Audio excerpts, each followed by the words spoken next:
We are recording. Good morning, everyone. I'm Jillian Herring. Rachel's also on. She'll be jumping in a minute, but this is Ray. You may recognize him if you came to one of the trainings we did that Colonial hosted. Rachel has been with me for the bulk of them, but I'm going to be just really focusing today on the SRA process from beginning to end. And as I said, we are recording it, and Rachel's going to be hosting all of the recordings from yesterday and today on a YouTube channel that we will be posting in all of your school sites. So you'll be able to come back and revisit these videos.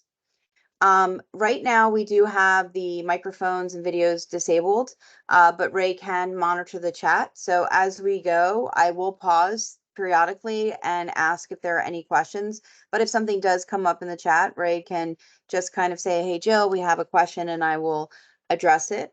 We are getting pretty high up here in numbers. So at the end of when we get through the walkthrough, we can take the microphones off and open it up and just have some conversation. I'm looking here to see we have about 48 people on, so that's great.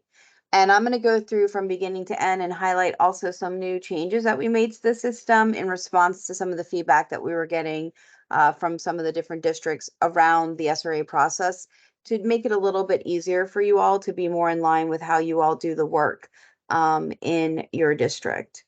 And so with that being said, I'm going to go ahead and share my screen, and I'm going to just kind of give you all a walkthrough from beginning to end. So some of this may seem very familiar to you all, but I'm going to go ahead and approach it as though some of you may have not come to any of the trainings yet.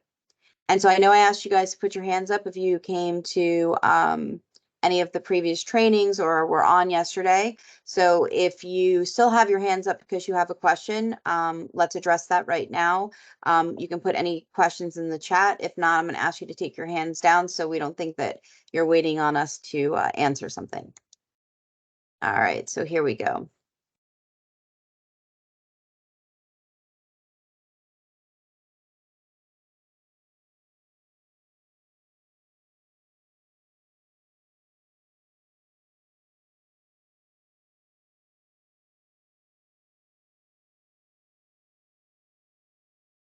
Okay, Ray, let me know when you can see my screen. It's just loading up now, so here we go. You can see it. Okay, wonderful. Okay, so I'm using a demo site like we do during training, and obviously this is the main menu of a landing page. This should be very familiar to you all, those of you who've been in the system. Any of you all who have not logged in yet and you need to know how to log in, you can contact your district site administrator to figure out how do I get logged in. Each site has their own unique login pathway, and we'll be able to provide for you your username and password so you can get into the system. I want to point out a few things about the main landing page that are important. So the first thing is I'm going to drive your attention down here to the very bottom. There's a resource information section, and in all of your sites, there's a ton of really good, helpful information in this resource information section. The first thing I'm going to draw your attention to is there is, of course, the CSTAC decision tree, but for SRA, that is not really very relevant, but I do want to draw your attention to it in case you are involved in behavior threat assessments.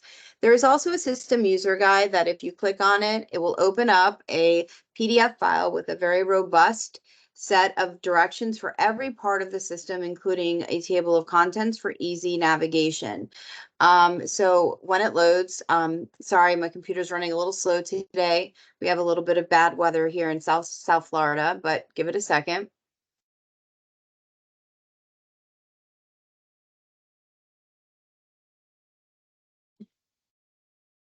Thunderstorms. It's coming.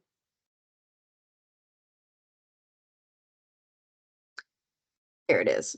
So essentially, it is a very robust user guide from beginning to end, from the general tips and trips about how to navigate the main menu, to information about how to navigate any part of the process from BTA to SRA.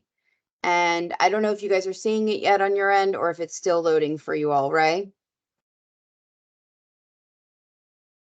We're able to see it. Okay. And so you can just navigate using the table of contents and you'll see right here, this is all of the SRA relevant information from initiating to creating the assessment to each part of the section. There's some general overview tips at the very beginning of the document. So I definitely recommend that if you get stuck on something, this is a great ready reference to go to, and we do update it often when we make changes to the system. There's also other information in here. We do have the templates for all the different interviews. We have password reset instructions. We have recommended guidance. We have another simplified dashboard tip document. We have another general tip document. And then we also have some stuff about adding team members. So there's a ton of really helpful information in this section, and anything that your district may have found useful to you all will be added to this section as well. So please definitely take some time to explore that resource section and become familiar with it. Additionally, up here in the announcement section, we push out announcements about when there's things going on with the system, but your district, each of your district leads have the ability to push out important information regarding your district and specific to BTA and SRA. We will probably host the YouTube channel for these recordings also in the announcement section. Now I want to draw your attention to the message center. And so anytime you're involved in a BTA or SRA, and whether it's you've been added to a team, there's been movement on a case that you're working on, whether there's an update to an intake, an assessment, a plan, you will get a message in your school email that will just basically say something like, you have a new message and ed plan, please log in. We do not push out any specific information regarding a student, no PII information. You must log in here. And then when you log in here, you can look at your message, click on it, and you can interact with the message, click on the student and see specifically what you need to follow up on. Up here is the calendar. All of the calendars are aligned to your school district calendars. And so those calendars also help feed the alerts within the dashboards. So we are already aware of when you guys have your holiday breaks or days off from school. And so that the alerts don't trigger too early because it's a day off from school and therefore you guys are not available to work on something and it shouldn't be counting in whether or not something is overdue. Next, at the very top, there are some tabs that you all will not see because those are for system level admin, but you will have the student button. And that's a great place to look for a student that you are assigned to work on. But also, these are the two widget dashboards that I went over in training. Yesterday, if you were on, I focused mostly on the BTA dashboard. Today, we're going to spend a lot of time on the suicide risk assessment dashboard. The only difference between the two is the content, because one is focused on BTA workflow, this one is focused on SRA, but the basic functionality of them is the same. So number one, you're only going to see in your dashboard what you are provisioned to see. If you are a district level person and you are assigned to see all the schools, then you will see all the schools in this dashboard and be able to cycle through different schools. Ray, you have your hand up? Yes, so we did have a question in the chat. Okay. Someone wants to know if counselors can still sign up for the afternoon session. The afternoon session has been canceled, so we only have this session right now. Thanks, Jillian. Okay. We also are doing on-site training again on February 7th in the morning. So at the end of this session, I'll make sure that Rachel is still on right now. She can actually drop it in the chat right now, the sign-up form. And if people want to sign up for on-site training, they're more than welcome to. Okay.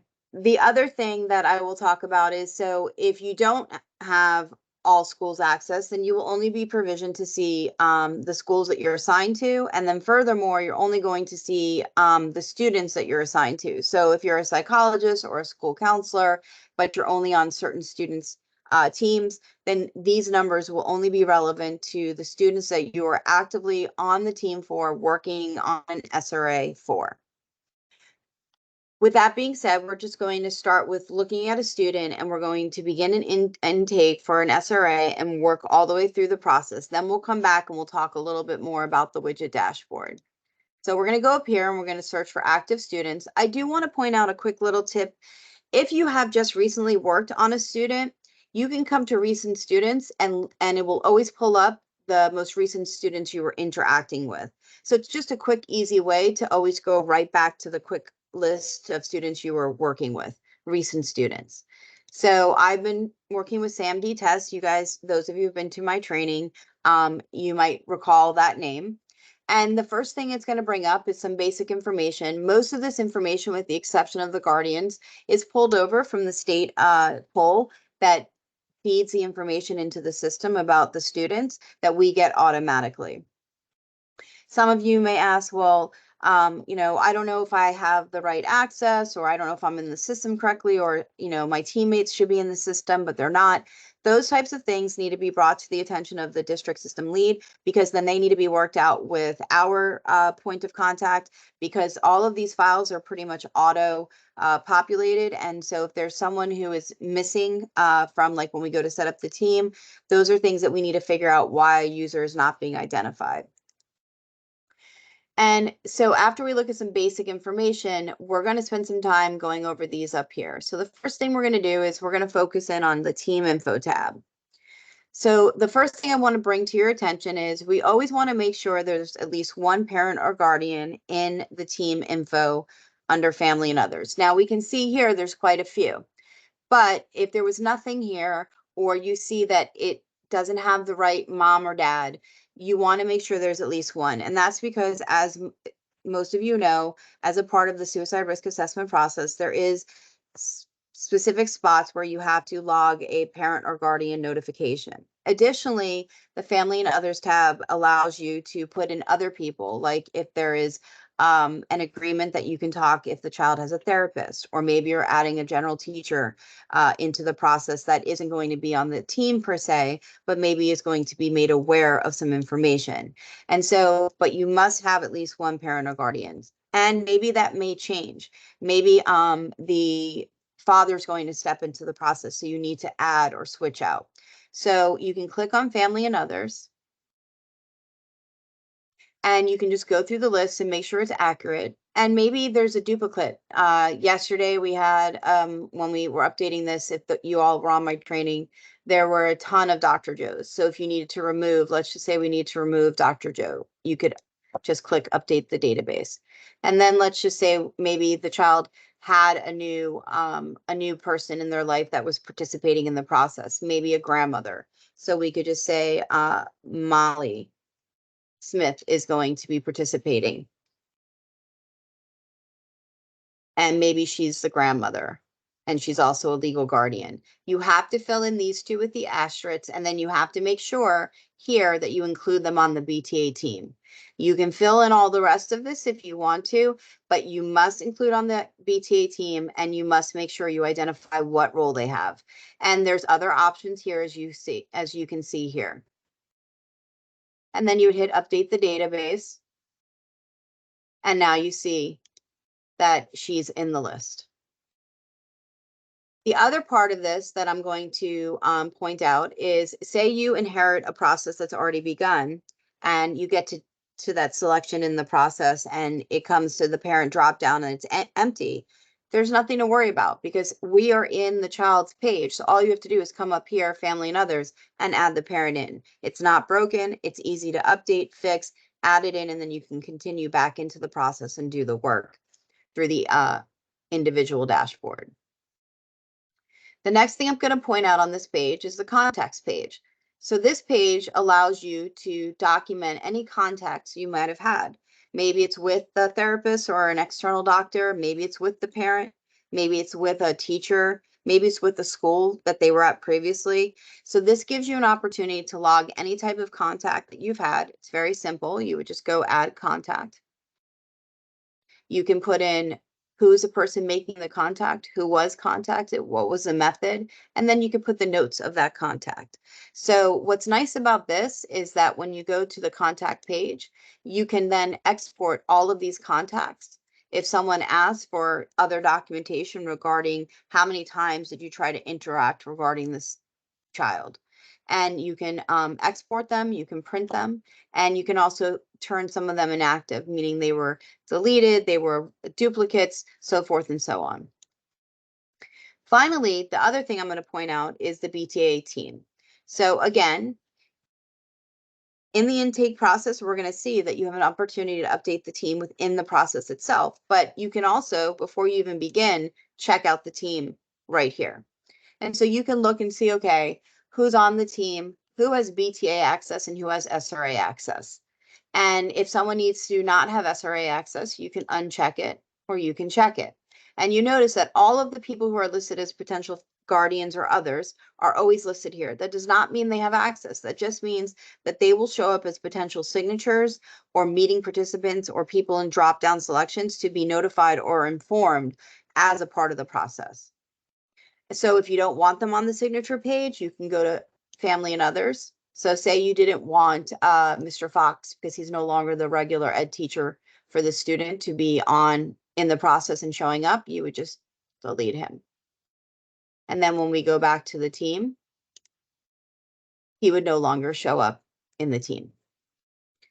And you could update the team here as well. So you could go to select team members, and you could, and this list is obviously our training list, but your school list of people who are available to be chosen as SRA team members will pop up for SRA and BTA, and you could go down and find the people who need to be selected, and then you could check one and uncheck one, say, okay, they need to be added, and then come down here and update the database. And then once you do, you can make a determination, okay, this person doesn't need BTA, but I do need them to have SRA access because they're going to be participating. And then you would just hit update the database. You'll have another opportunity to do this again in the intake process. But what's good about this is that, say we're past the intake process and now we're in the assessment and someone has had a swap out. Maybe the psychologist that was going to do the assessment is no longer available. They're working on another situation or they've gotten sick. You can come to team info under this tab, BTAM team, and you can then identify someone else to take their place. And I'll pause there. Are there any questions? Okay. The next tab I'm going to draw your attention to is the BTAM notes.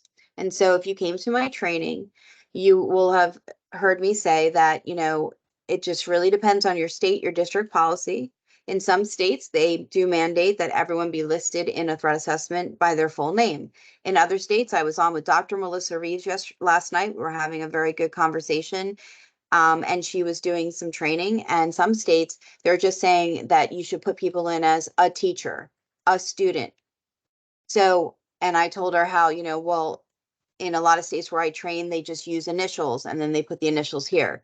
So the whole point of the notes section is to give you all some flexibility based upon what your district has decided to do and, best practice. And so if in the course of doing a student risk assessment or even a BTA and a witness has come forward, or even on those safety plans, as we discussed in training, where they ask for, when you're doing the plan and they say, okay, students or things that may trigger you or cause you to feel a certain way, a student may identify someone by name. You may not want to put that person's name there, so you may want to just put JH, but in the notes section you could spell out what JH means. The notes section is also good just for generic anecdotal notes: who's creating the note, the date and time, and what the note is. What's nice about this is you could capture anything else that might be relevant. Maybe you spoke to someone from a previous school that gave you an anecdotal note, but it's not 100% relevant to this incident, but it is relevant to the child.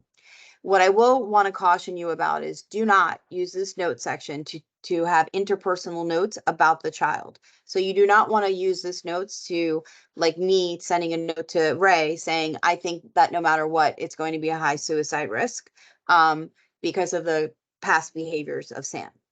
because that's not the use of this. This is to be able to capture any type of anecdotal notes regarding SAMD test, or to use it as a place to capture, like I said, names in a way that's more secure. So the next thing we're going to do now is we're going to jump into the individual student dashboard. So this is going to load the dashboard for the student, and then as well as all the document repository. And as you can see, there's quite a few documents for Sam because Sam's our test student. But let's talk a little bit about those. Anytime you create something in our system, whether it's an intake, an interview, an assessment, and you finalize it, a plan, they automatically get saved into this document repository. Even though the PDF will pop up on your screen, you do not have to save them. You only have to save them if you want a draft saved, and then you would have to upload it here or print it for whatever reason. Only finalized things are saved. Additionally, this is a great way to use this space if you want to do some pre-work. So for example, I know, and we're going to touch on this in a minute, that part of the SRA process in a lot of the Delaware schools is that at a certain point, there may be a crisis mobile team invoked. Oops. Are you guys there? Yes, we're here. My Your screen screen just is went. showing black though. Yeah, I know. Hold on. I don't know what just happened. I think Teams just went crashed. Hold on, give me a second. Gotta love technology. Right. I'll let Hold you know on. when it's back up. Yeah. I didn't even touch anything. Can you see anything yet? No, I can see your mouse moving around and the All right, one loading second. hourglass, but 1 second, Ray. That is so weird.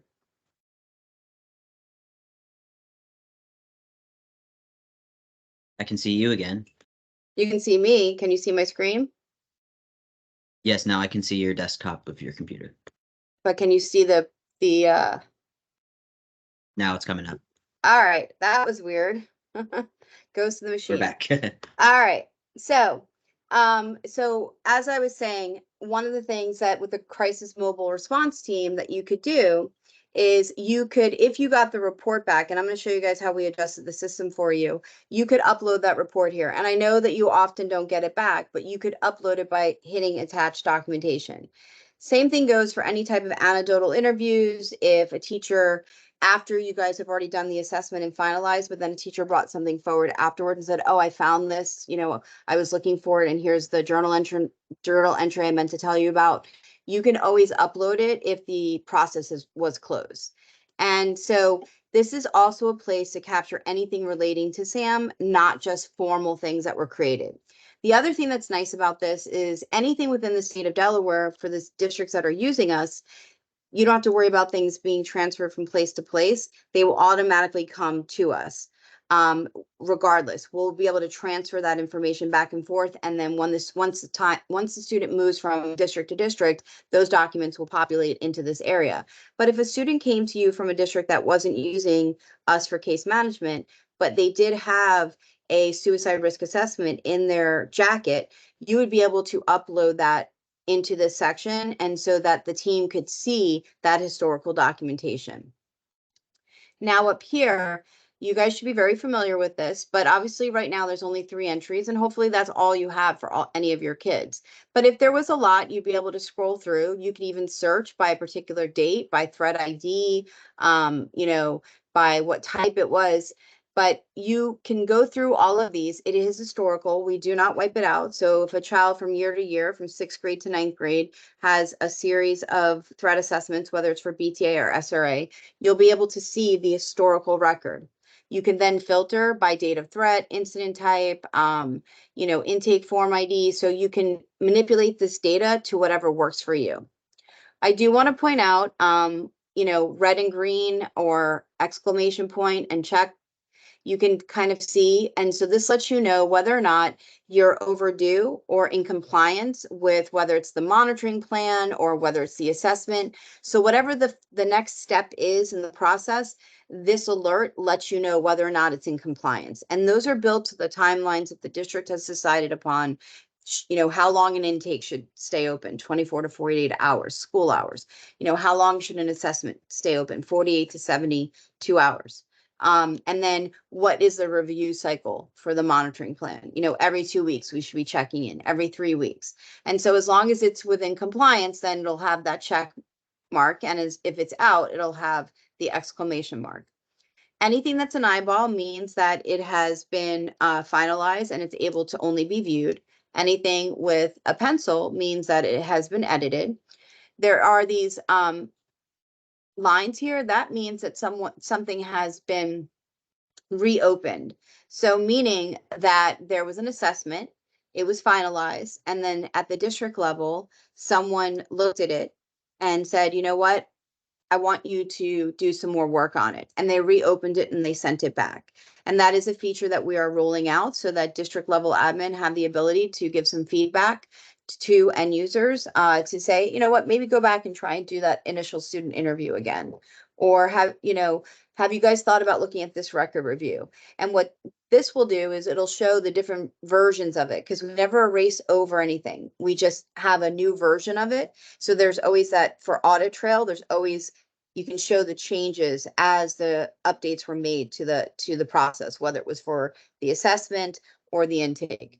And then finally, we have a clock, and that means something is in a review cycle and it is available to be updated when we were talking about our plans. Okay. What else do I want to talk about here? So that's pretty much it on this page. Are there any questions on the basic functionality of this page as it is? And I'll pause. Okay. So now we're just going to start an intake from beginning. We're going to only focus on the suicide risk. Okay. And here we see our team again. And we can see that we have all of these people checked off for SRA. Again, if we wanted to, we could use this button right here to update the team, but we're going to go ahead and leave it alone. The core team, you do not have to worry about at an end user level. Those are decided upon at the district level. And that's something that the district lead can speak about with their point of contact on how to set those up. And what those just do is they just identify who should be like always on the team. And that's something that, like I said, is a system admin level permission. Here's the threat report. And this is the same no matter what for BTA or SRA. Obviously, the decision tree doesn't really apply for the SRA, but it's nestled in because this intake form is for both processes. The date is hard coded in, and that's because they always want to see based upon when the date of submission was versus the actual date of incident versus the actual date of when it was reported. And I can tell you, coming from a district where we did have a very large tragedy, those are the types of things that, they're always looking at from a post, crisis type of situation from an audit perspective. From when an incident happened to when it was reported to when it was actually entered into whatever the repository system was. How long do those dates take? So here you're going to answer the question about whether or not the child has an IEP or not, yes or no. If you say yes, you have a choice of the different disabilities. And then you have also the question, does the child have a 504? And if you say yes, it also gives you the different 504 designations. And then you're going to fill in who reported the concern. And again, like I just said, we have seen, I was just talking to Dr. Reeves, who is a national expert on actually SRA.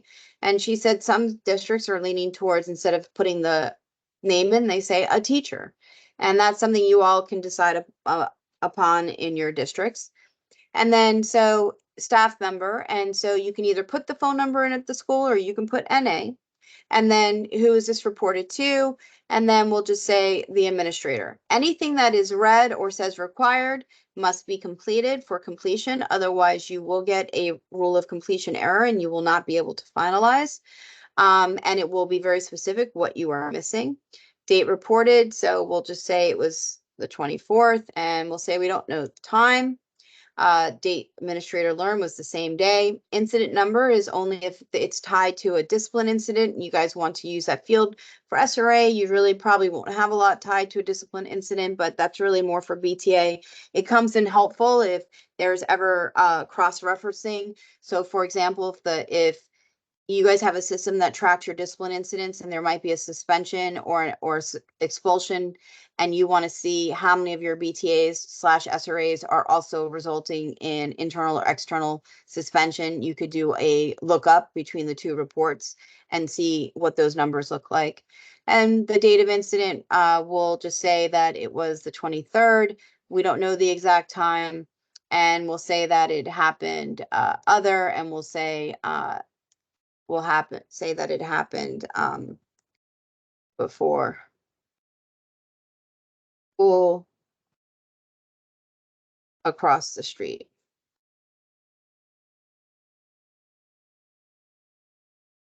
And then we'll just say student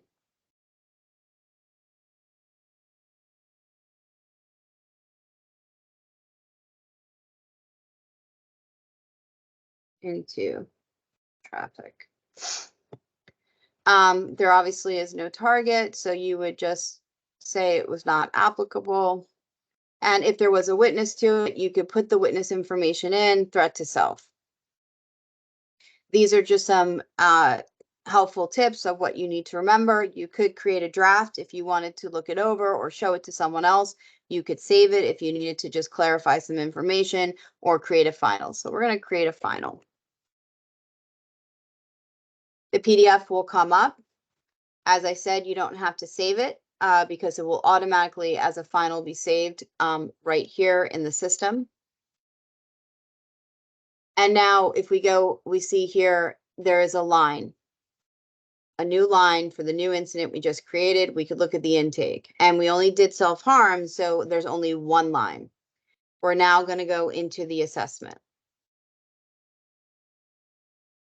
So I do want to pause. I do know that you guys also have a pre-screener, some of the districts, and so I'm going to say it's up to your district policies about how far you go, whether or not you go into the assessment.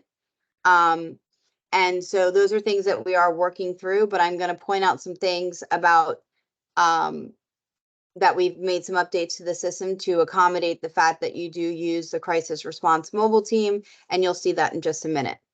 So we have the basic information about the event. You'll see that it automatically populates over all of the information. You might have more information about the actual narrative that you can add to now, right? And you can build on that. The only new box that's here that you will not see in the BTA side of the house is the context. So right, the antecedent. And Ray, if you can make a note, I know we're in the training site, but I want to make sure that it's not taking the narrative into their context box. So can we just make a note to check that the other sites, because this could just be a glitch because it's the training site. Make a note to make sure that yes, because this should just be empty. It should not be pulling the narrative from there for this box. Okay. Thanks. Okay. Yeah, so I'll talk to Kyle. I don't know if it's happening, but this basically is an opportunity for you guys to know what the possible antecedent was. And so we could say student had a fight with another student. Okay. And then you all will get to the next page, which is the Columbia screener. And so this is the standard Columbia screener. Those of you who do this work should be very familiar with it. And at this point, you would just put in who's doing the interview, the date they're doing it, the time, of course. So we'll just put 12 p.m. And these are the questions that you're going to ask the child. And so they're going to go through, and sometimes they're not cooperative, sometimes they are. And so again, I know that you guys have a pre-screening process. So if you get to this point, you go through this. And so for right now, we're just going to go ahead and put in no, no. If yes to number 2, then you you go on. So if not, then you're going to put in NA to clear these out. And we'll just put no. Okay, so now right here, I want to draw all of your attentions to this new sections. So this is brand new. We just updated it. So at this point, you may call in the crisis team and they may take over. And so the whole next section, they may be doing all of that questioning. So you'll see here, we say, if a report comes from the crisis mobile team while the assessment is still open, attached below, any report received after can be included in the dashboard. So you notice there's multiple save buttons. And when you get to this section, we have updated it to include this heading.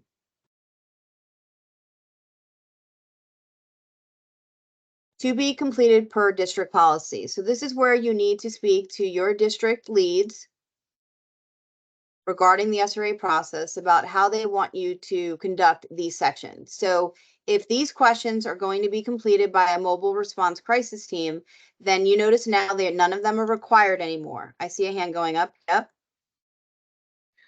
So we had a question in the chat, whether a notes box can be added for the Columbia screener page. So, well, you don't need a notes box because you can write in here. That's what this anecdotal box is at the bottom. So you can upload anything you want. You could, in a Word document, if you have some anecdotal notes, you could literally upload your notes. We could put a text box in, but then you would be limited to the amount of what you could write. So we left it this way so that you could, in a Word document, write whatever your notes are, and then you could just upload them instead of Thank you. limiting you to a text. Thanks, Yeah. Julian. So yeah.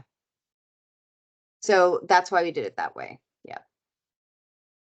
So on this process here, before, you guys were forced because some of these were required. And what I got a lot of feedback on was a lot of you guys don't wind up doing this. It's passed over. So now you see none of them are required. So if this is being conducted by someone else, then essentially you would just move past this and then just get to your level of concern. And then down here, you would then put in, of course, the parent notification, which you're still responsible for. And then you would based upon, whatever your different level of concern is, you still have these different things to take care of. And then you'll notice we also put here, we gave you guys this checkbox for every single one. So you'll be able to denote that the mobile response team was brought in and the date. So that explains why these are not filled in, because essentially they took over that part of the assessment. And then you can then identify any other things that you would want included in the safety plan that would then be created as a part of this. Any questions on that? And no matter the level, that checkbox is now there for you.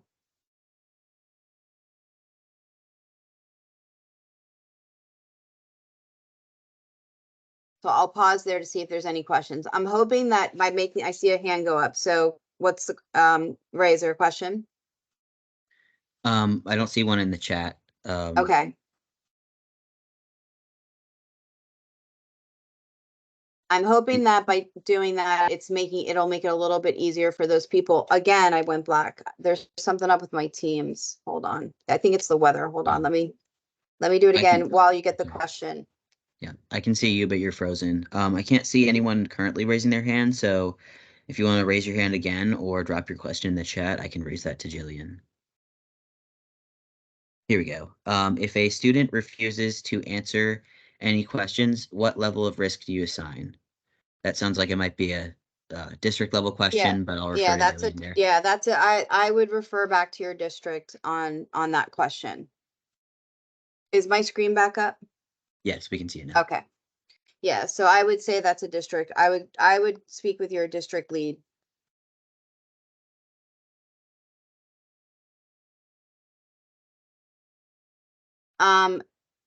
Hopefully by us doing this, that helps us. I know that was a lot of the feedback we were getting from Caesar Rodney, Colonial, Brandywine about navigating the process, because some people were feeling like, one, that wasn't what their role was, to answer some of these questions, especially once the team was engaged.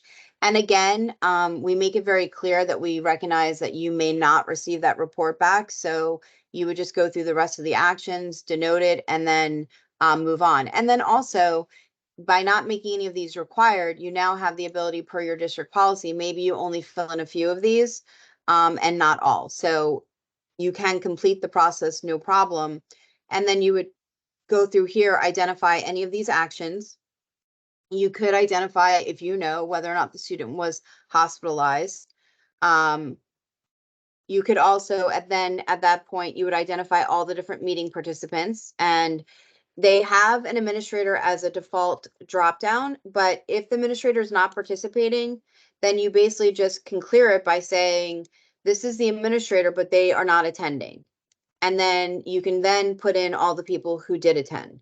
So you don't have to say, oh my God, I have to make sure my administrator, attended. I do believe that we put something in to fix it, so that it's, you're not getting stuck with the requirement. So Ray, we do need to check that, because I know that was something they asked us to fix.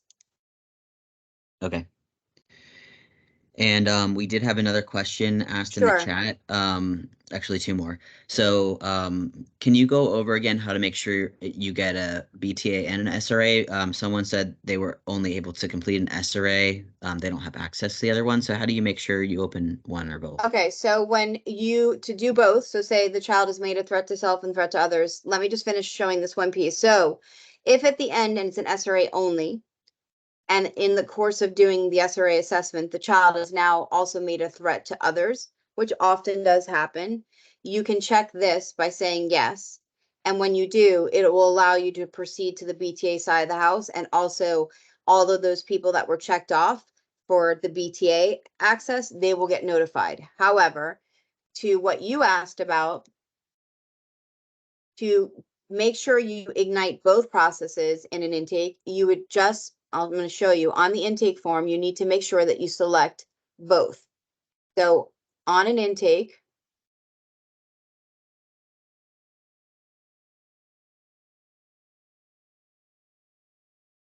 at the very bottom, you would select threat to harm others and threat to harm self. By selecting both and filling in all the information, it would populate both sides of the house. Does that clarify it? Yes. Thanks, Jillian. And another question came in. If mobile crisis does not connect with this family, should we complete this section? So that would be another question for your district lead.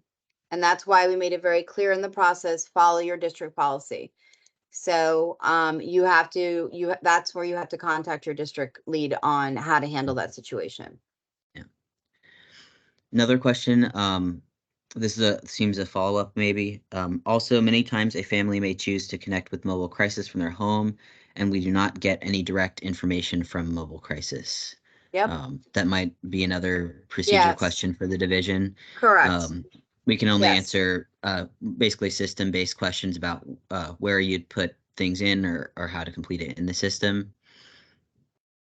So again, I mean, obviously, I have experience in that space, but how your district handles things is very different. So that's why I'm going to defer back to each of your district leads on how they want to handle it, which is why we put this flexibility in, for all of you guys. So I would just recommend that you guys talk to your district leads over the suicide prevention, whoever your district points of contacts are, about how to handle these different situations and how to utilize the system to then support those children.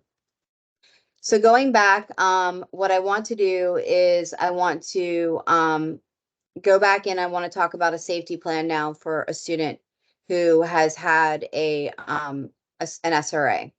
And so we're going to go into a draft a safety plan.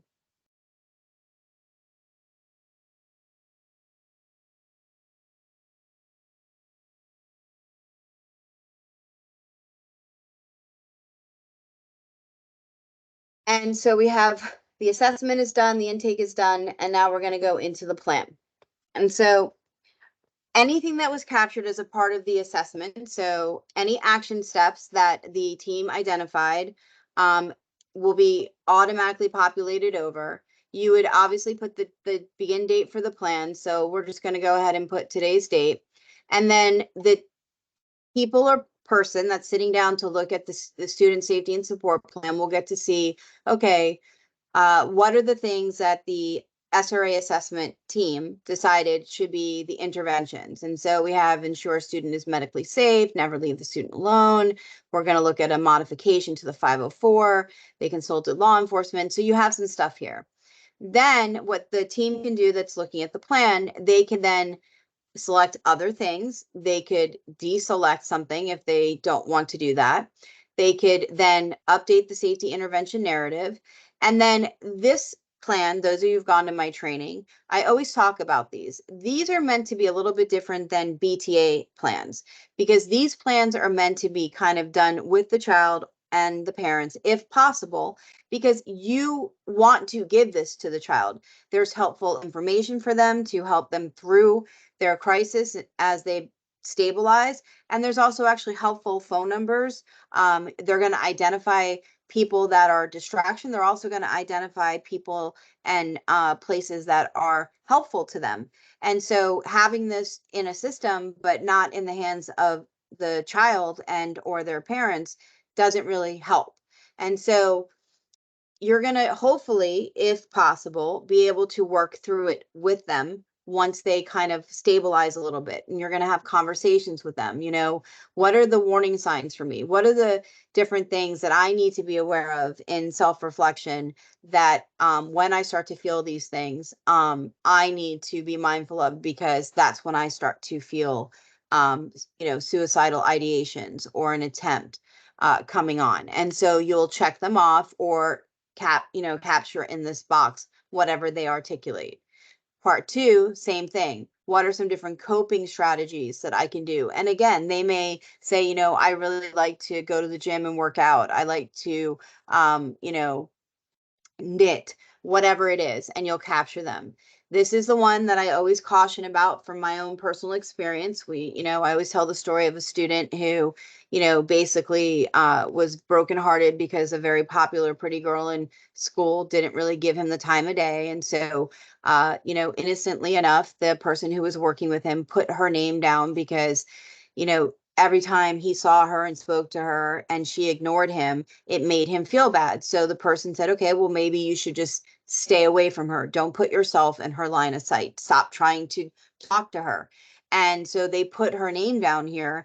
And what happened there was essentially he made the mistake of leaving this plan in the cafeteria. And other kids found it and they started to make fun of her. And she wound up going to the school board with her mother and making a big complaint because she was embarrassed that she was listed as a distraction in this plan for this child who had tried to hurt himself. So that's where, maybe putting initials or other things so that it's not descriptive may be helpful. People I can ask for help. So this is where you may want to put those people down, but I would also strongly recommend that you let those people know that they've been identified as someone who this child sees as a source of comfort and help during this crisis, especially if it's someone who doesn't work at the school. And, I've shared, I used to, if I had to walk to the corner store and this guy who was like, he saw all the kids who used to come into the school in the morning and he was just very happy and they loved him. And I would say, hey, this kid's really struggling. If he happens to come in the morning and he seems particularly down, here's my business card. Call me, give me a heads up. So you have to kind of let people know that they've been identified. And then professionals, and then you see we've actually built in, so you don't have to type it over and over and over, the basic numbers for Delaware. So again, this is meant to be a plan that is a blueprint for the child and the parents to kind of utilize. Again, it's also a slippery slope with parents, as I know some of you went to the training and we've discussed, because sometimes the children indicate the home life is part of the reason why they're feeling that way. So again, as professionals, you have to use your best judgment. And on those cases where you're unsure, that's where I'm going to always direct you to your supervisors, because they know your ecosystem the best, and they'll be able to give you the best guidance on how to handle a particular situation. Then down here, you can identify who the meeting participants are, how they participated, and again, you would put in the date of the meeting and the date of the review. And then once you do that, what happens is, we'll just put something in for now, just so you can see the review cycle. So we'll put, we met today. I'm going to meet again. Let's just say, because it's a critical situation, we're going to meet in a week just to really check in on this kid. Make sure I have the begin date up here. Good. Okay. So let's just say we're going to meet again. You finalize it.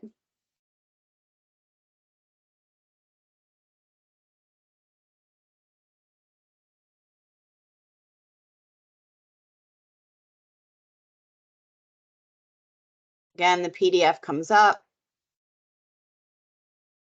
If we go up here and we go to the review cycle, what's going to happen is now there's going to be a new box that says continuing actions. What's really helpful about this, yes, what's the question, Ray? So we have a few questions in the chat. Okay. Um, One is the student hospitalized? Comes up as a required question, but we don't always know when we're supposed to finalize the document whether or not they were hospitalized. So does this item have to be required, or how would you approach that? So I guess we can look at it. I don't know if the selection, I think there is an NA, so we can always put in, if Hmm. there's not, we can add an NA in. So that would Hmm. satisfy the requirement. I'm pretty sure there is. If not, we'll make sure there is. Okay. And another question just about the module in general. There seem to be a lot of forms embedded in the module under different tabs. Is there any way we can get a checklist of all the forms and where they are, which tab they're under, so that we can ensure the SRA is fully complete? I'm trying to understand what type of forms. So from me reading this question, it seems like, for example, you do the intake form, and then based on whether you have SRA and BTA, you have to go in and complete each of those assessments, and then there might be interviews or other documents to upload within that. So um, maybe a decision tree of what you start with and what other things you have to complete before you're finished. So Um, with BTA, there is a decision tree. That's Dr. Cornell's training, and with SRA, that's going to be really up to each district on how they give them direction on how they utilize the process, and when they go in and complete certain parts of the process. So, we can certainly work with each district lead on helping them refine some checklists and processes, but with BTA, we've already kind of refined that because that's the decision tree that's built mhm. in, step one, step two, so Yeah. forth and so on. And I would also say there's a number of like those checks before you finalize. That'll let you know that you've completed everything. Say you're finalizing the SRA. If you're able to do that in the system, it means you've hit all those spots in the SRA. And then maybe we can go over again the symbols that will appear on the risk assessment dashboard to kind of let you know where you are with the process after completing an intake, Jillian. That Of might be course, helpful yes, here. yeah, I'll go over that again. Any other questions?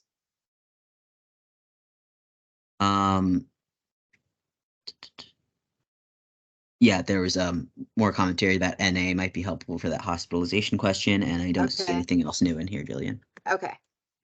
All right, perfect. So I want to circle back to this section, continuing action. So yesterday on the BTA training, I pointed out that this is very simple. You do not have to go through the entire process again. So if you know that you've discussed this child, whether you've discussed this child in a conversation, you might have a few kids that you have a safety plan for, and you've had a collective conversation at your school as you go through each child. You don't have to pull a whole team together. you can have a team meeting about all of the children at once, and then one person can come in and just do an update. So say you had a meeting today and you talked about all of the students, because I want to be mindful that, sometimes there's a lot going on. And so it's sometimes help, like, in an RTI meeting, an MTSS meeting, or just a child safety check-in meeting, you go over all of your students and you go over all the different plans that are taking place. And then you say, okay, you know what, we're going to come back together again next week. You could come in here and you can say, you know what, we're going to continue the plan with revisions, continue the plan with no revisions, or you're going to close the plan. And once you make that update, if you're going to make revisions, you would make the updates. If you're not, say the plan's working well, you would just hit this and then you would type in whatever it is,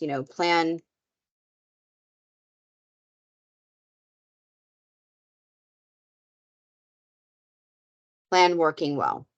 Or you could close the plan. And so maybe the plan is no longer needed. Maybe the child has left the school. Maybe the child's been hospitalized and won't be back for a while.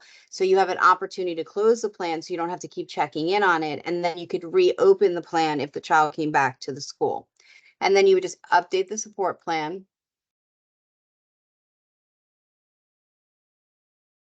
And that would make the update for you. So going back to the dashboard, I'll go over the icons once again. Essentially, this means something's been finalized. So eyeball is finalized, pencil means it's in edit form, and a clock means it's in a review cycle. Anything that's a check mark or green means it's good, in compliance, and you can always just hover your mouse over any of these if you're unsure, and it will tell you what it means.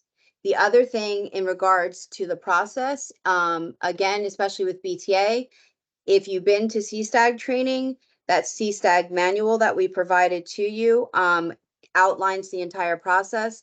And within the CSTAG entire assessment process, everything is laid out and the decision tree is embedded within.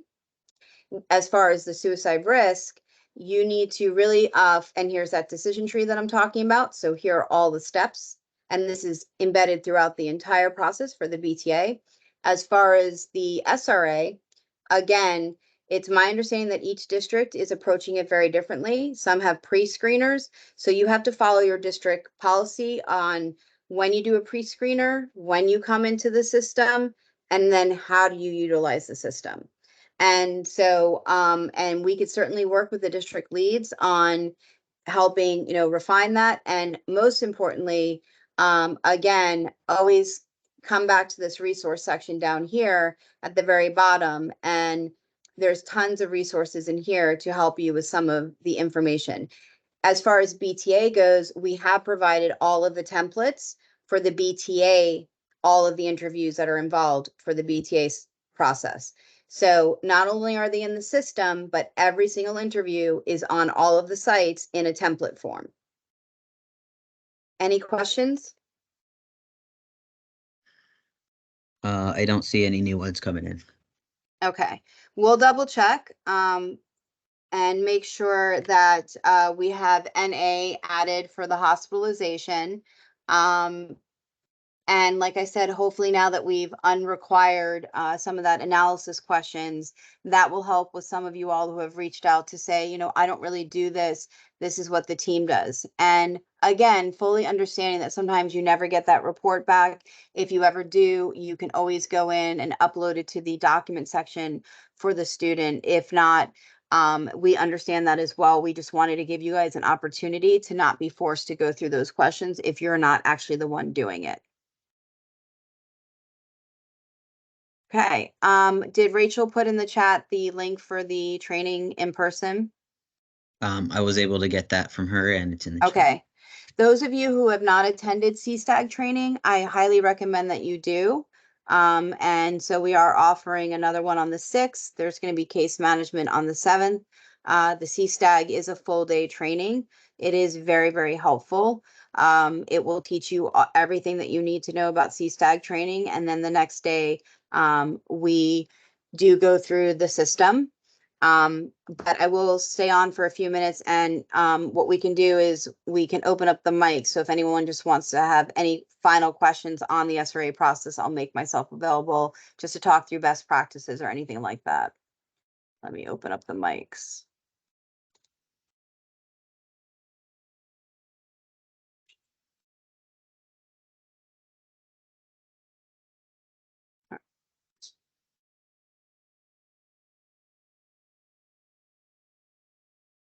See.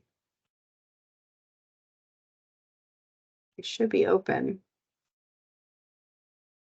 Anyone have any questions while I'm opening up the mics?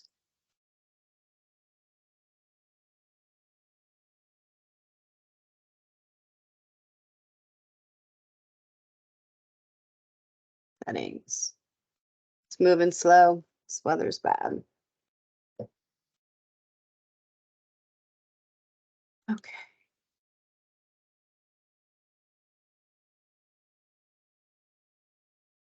I think I just changed the setting, allow mic, so it looks like people can now unmute. Perfect. All right. Anyone have anything? Because we've opened up the mic, so we can just have a conversation if there's anything else we want to talk through. Hey, David. I just saw your initials.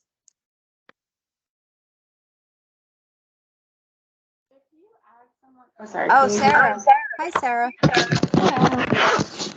If you add someone to the team, Yes. do they get like an email or a notification or something? Yes. They'll get an email in their school email to tell them to come in, and then they'll get an email in the system that says you've been added to a team with the specific student's information. Okay. Yeah, they can actually click on the student and it'll take them in.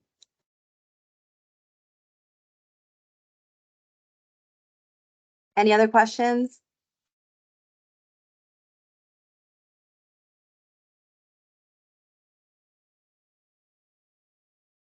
I don't suppose the system alerts at like if something needs to be reviewed, like let's say we complete the safety plan and we say we'll review it in a week and a half. Does it notify us when that time comes, or we? So you will get a notice that you have, like, it will only notify you that something's overdue. It will not notify you that something's coming up, which is why you have to really utilize those dashboards to monitor what you have going on. Okay. Yeah. Otherwise, you just get overwhelmed with emails. So that's where the dashboard comes in handy. Remember, you're not going to have a ton. So just kind of go in and you can just filter by those columns. So if you want to see what's coming up for like a plan, just use the plan column and just, you can even sort. And so you can see who's up next.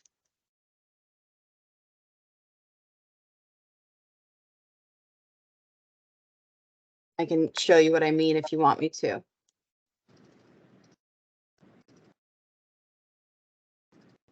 Share my screen. So when I used to try and keep track of like everything I had going on, I used to kind of like use these different widgets. So if I wanted to know if I had plans coming up and I had to like monitor the whole district, um, I would come into like this column. And then if I wanted to filter like by a school, or by dates, so like you can see by current review date, I would filter it by this, and then I would be like, oh, okay, this one's, let me start here. Or if I wanted to focus in on a particular school, I would sort them by school. And so this is a great tool so that you can kind of keep track of what's up at bat next, if that makes sense. Does that help? Yes.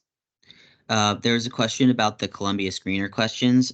Okay. If you want to, is there a printout or a way to get those questions? So if you wanted to, sit with the student and get those answers and input them into the system later. I believe most of the districts have uploaded them into the sites, but if not, we can check and have them uploaded. I mean, you can find them online too. They're pretty standard. But I think we have uploaded them in the system. I know the district leads asked for them, but if not, you can just Google Columbia Screener. If not, we'll make sure we'll upload them Yeah, so you would find those in the resource in the section on the resource main section. page. Yeah. Correct. Yep. So if they're not there already, we'll make sure to get those added. Yep. We can get those added. I have a question. Mm-hmm. If you have already started an intake in the system and then Yes. go back and add additional educators to the team, will they still get an email, or do you have to add them from the beginning? No, as soon as you add someone in, now if you finalize the intake and they're added to the team afterwards, they will only be able to see the intake in the finalized form, and then they'll be able to see, they'll be a part of the assessment process. Okay, but they will get an email whenever the Correct. Yep. Mm-hmm. As soon as they're added to the team, they can see the child's dashboard and they can see everything that's going on with the child. Perfect. Thank you. Any other questions?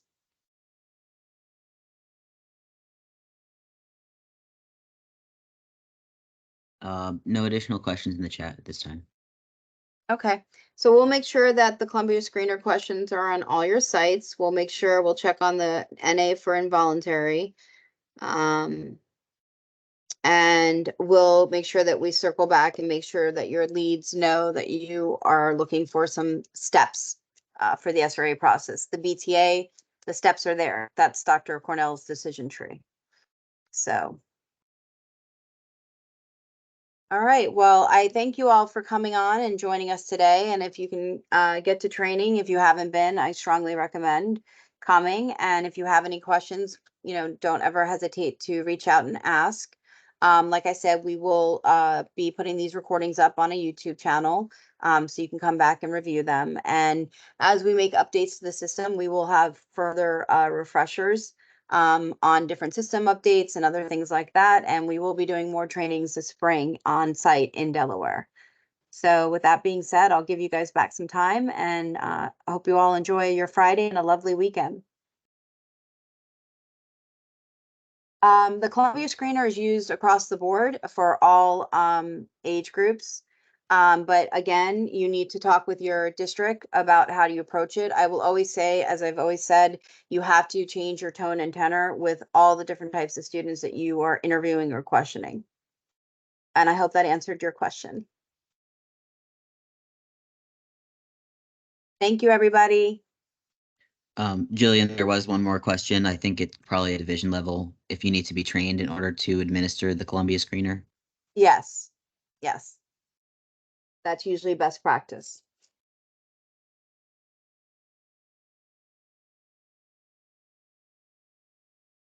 Thank you, everybody. I have a question. I don't know if I'm still able to ask that question. Sure. So I've been doing a couple of assessments, and what I'm finding is that I don't have access to the SRA. I only have access to the BTA. So I'm just, if you can, like, if you're at the main dashboard and it, shows you like you're drafted and so forth and so on. Can you, like, from that screen when you first log on, can you please walk me through how to get to the SRA? Maybe I'm doing something wrong. So Ray, what school are you with? I'm with William Penn. I'm in the Colonial School District. Ray, can you look her up as a user and make sure she has access? Yeah, it might take me a while to load, but I'll check on that. Hold on, let me see if I can try and find her too. Hold on. Give us a second, Dawn. Stay on with us. You are, and what district again? Colonial? Yes. All right, hold on.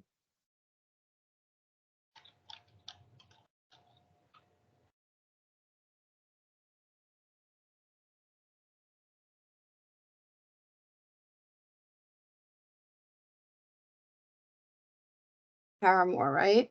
Yep.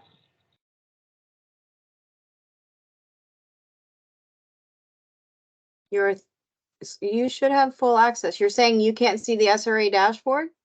Yeah, so when I look at the main dashboard, it looks like the board that you showed me, right?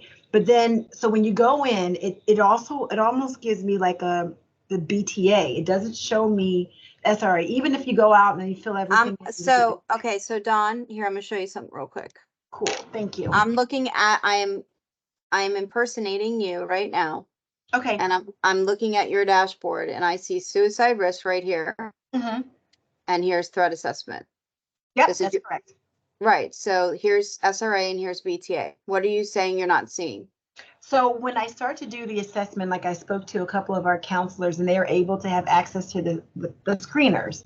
I don't have access to the screeners, which led me to believe that maybe I was in BTA and not SRA. What screeners are you talking about? The Columbia? Yes. Okay. So obviously I don't want to click on this because it has data and No. we're still recording, Yeah. but you obviously do because you have the dashboard here. Could it be a navigation issue? Some Yeah, people so have time getting used to the blue carrot symbol. okay, so Go ahead. just a second, Ray.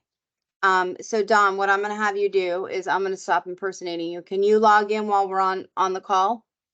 I can. I'm in there now. I just clicked on Okay, so do me a favor. You see how you have the purple 4 for drafted? yes. Okay. Click on the first name in the column. I'm not gonna say it. Okay. I'm doing it with you. They had me put my password back in, which I did. Okay, so tell me when you're in there with the first name in the column.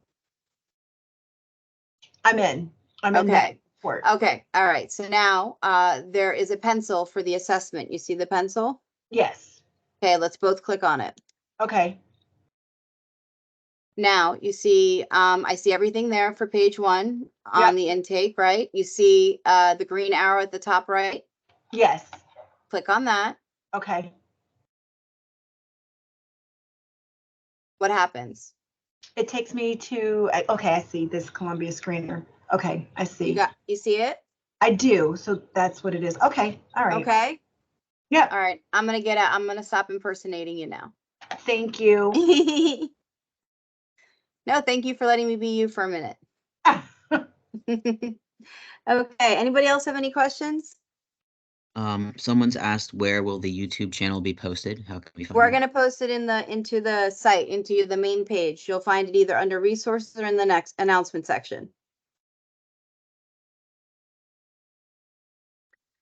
Okay, with that being said, we'll give you back your time. And again, thank you all for staying with us and being on here today. And hopefully I'll see some of you guys in a few weeks in person in Delaware, if not maybe in coming weeks. And if you need anything, don't hesitate to reach out. Have a great day, everybody. Thank you. Thank you.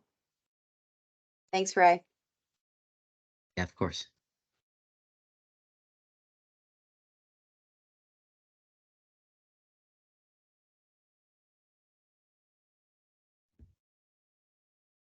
Hi, Jillian. Are you still there?